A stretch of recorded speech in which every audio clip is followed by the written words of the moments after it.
My brothers and sisters in Christ, in today's gospel passage, we hear the line of Jesus about the splinter in your brother's eye, the wooden beam in your own, another passage that warns against the dangers of being judgmental.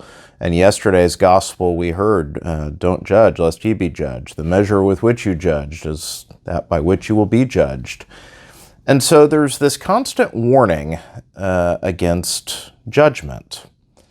And yet, at other times, it seems like we're being told that we need to make judgments. And this is at the heart of a lot of controversy that we hear nowadays. When there's sticky moral issues, this and that, there's this constant battle of what is the judgment that the Christian is called to do. And so before making a very important distinction to approach this question, we need to realize that at the heart of today's gospel passage is a message about humility, of recognizing that before we view another person, contextualize something, it needs to come from the standpoint of humility, of realizing that we are sinners. And the we is very important there because it starts first and foremost by understanding that I am a wretched sinner, that I am redeemed by God's grace. And therefore, before I look upon someone else in any way that is condescending, it's not possible to be condescending if you have already put yourself in the lowest place. And so humility automatically changes the viewpoint by which one would be tempted to judge another person. So, what is the type of judgment we are to avoid? What is the type of judgment we are supposed to be doing? Often you may have heard the phrase, love the sinner, hate the sin. And sometimes even this can get misconstrued, but the truth of the matter is hidden within this. And that is that we are called to make moral judgment, but we are not called to judge people on a subjective level. So it's objective judgments, not subjective judgments. What's the distinction?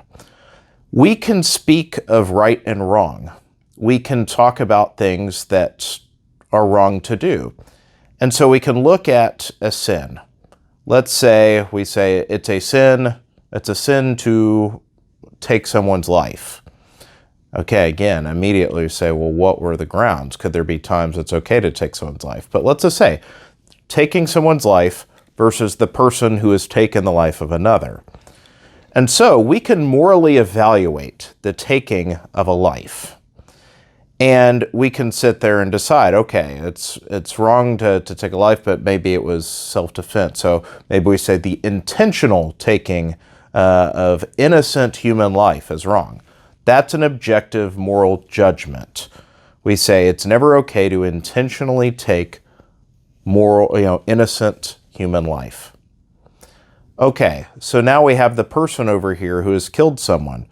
Well, we don't know the disposition. First of all, what was compulsion of fury? Was this person thinking they were acting in self-defense? Was this person a sadistic murderer? Those are when we get into subjective judgments.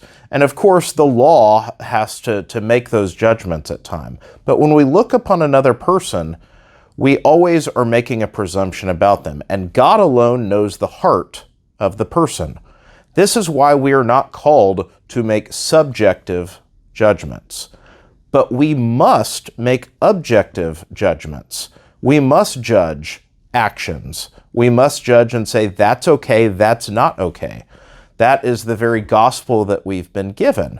And so there are certain things that we can sit there and say, this is not okay. And therefore, you will be scrutinized if you violate that. If you do something that's objectively wrong, you will be scrutinized for it.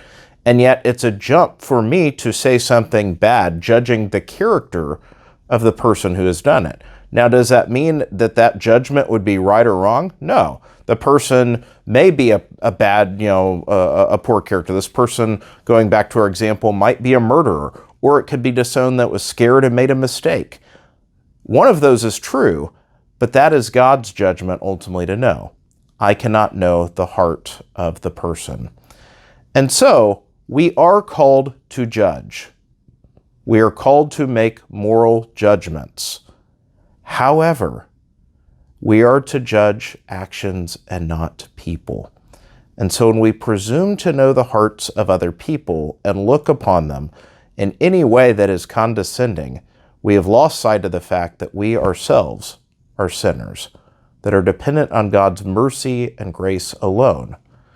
Because God knows the heart of us. Others may look on us and think horrible things that aren't true about us. God is ultimately our judge, and St. Paul in his writings will even say this. God alone is the one that gets to judge me. I'm not saying I'm innocent of everything. I'm just saying he's the one that will judge me for what I've done and who I am. It's not for one another for you to judge each other, but you must judge and know right and wrong.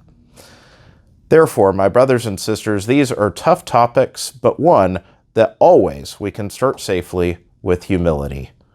To know who I am before God, to know how far I have fallen short of the glory of God, and yet how wonderful his grace and redemption of me is.